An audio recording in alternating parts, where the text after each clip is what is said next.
si Ruby Reyes ng Ruby Reyes Lessons for All Ages. Ito po pangalan aking eskwelahan ngayon. Tubong Malabon, Metro Manila.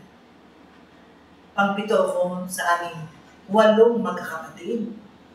At ang aking ama, sa panahon ng kanyang kabataan ay isang direktor ng sarsuela. Ang akin naman ina isang simpleng bahay lang siya. Simula sa aking kamusmusan, nahilig na ako sa pag-awit. Siguro, dahil nga ang aking ama, yun ang kanyang mundo, yan ang natanim sa isipan ko sa aking pagkabata. Hindi ko inaakala na magpapatuloy yan dahil marami nagdaan sa buhay ko na iba't ibang klaseng trabaho.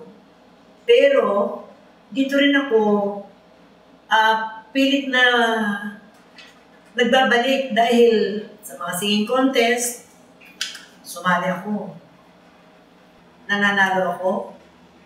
Minsan natatalo. Pero nag-enjoy naman ako dahil talagang siguro nasa puso ko ang pag-awit. Nung dumating ang panahon na nagsawa na ako sa kasasali, sinubukan ko naman ako kumanta sa mga restaurant dahil may nagpayo sa akin yan. Dahil nga nag-enjoy ako, naging trabaho ko na siya. Dahil siyempre, pagka ikaw ay may pera kang nakukuha ng walang talo, walang panalo.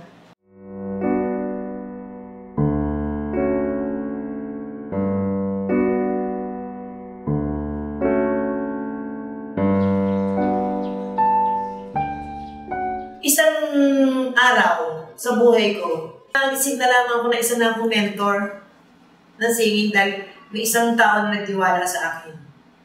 Kaya nasabi ko sa sarili ko, mabigat na trabaho ang mentor. Pero kung talagang gugustuhin ko, kaya ko dahil marami namang mga tao na po pwedeng makatulong sa akin.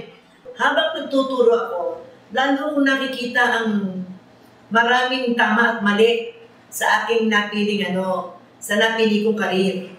Kasi dito ko rin matututo eh. Nung matuto na ako sa pagtuturo, dumami na nga sila. Ang tanging alam ko, kahit na singer ka pa o ikaw ay isang mentor, kinakailangan may puso ka sa ginagawa mo para maging masaya ka at hindi maging kabagot-bagot yung pinili kong karera. Sa aking pagtuturo, ang nararamdaman ko naman dito, maraming mga bata na napapalapit sa puso mo. Lalo pa kung ito may passion ka sa ginagawa mo. Ang puso mo talagang hindi lamang yung pagtuturo mo na nagiging banding nyo ng estudyante mo Kundi nararamdaman mo ng nagmamahal ka sa karir mo, nagmamahal ka na rin sa batang tinuturuan mo. Kaya itong maging mentor talagang malalim to. Kaya kung ito talagang masasabi ko sa inyong mamatay man ako at mabuhay, talagang sa laki ng hirap ko dito bago ako maging mentor. Sa palagay ko, ito pa na nagpipiliin kong career sa pagdating sa susunod kong buhay. Kung may buhay pangalawa na dadating sa akin. Doon sa mga tinuturuan ko, one-on-one, na-differentiate ko rin paano ba magturo ng one-on-one, paano ba magturo ng grupuhan. Kasi nag-school hopping din ako Hindi lang sa sarili kong school ako nagtuturo. Dahil yung ibang mga schools, kinukuha din nila ako magturo pagka-summer. Kaya talagang dyan ako nag-focus ng gusto sa aking job na yan. Mentor, kumakanta rin ako, madalas din akong kumanta. Magpasa hanggang ngayon. At kapag ikaw pala, talagang yung bang ang entablado para sa iyo, ang pakiramdam mo ba hindi ka tumatanda kaya hindi ko talagang po pwedeng makalimutan ito, kahit sa pagtuturo. Kaya ang masasabi ko dito sa mga susunod na henerasyon, kung maririnig ang aking payo, kung paano maging,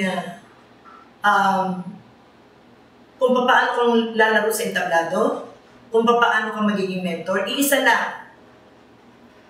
Isa puso ang ginagawa. Maging flexible ka sa lahat ng mga taong nakakaharap mo. Estudyante man o tagahanga mo. Tiyak na ang buhay mo bilang pangentablado at mentor. Magiging masaya ka at laging hahanap-hanapin ang buhay mo. Sipag, tiyaga, pagmamahal sa ginagawa, at kung masaya ka roon, yun ang dapat mong piliin career. Yun lang ang masasabi ko sa mga susunod na henerasyon na sa susunod naman sa inyo, yun din ang ipapasa nyo.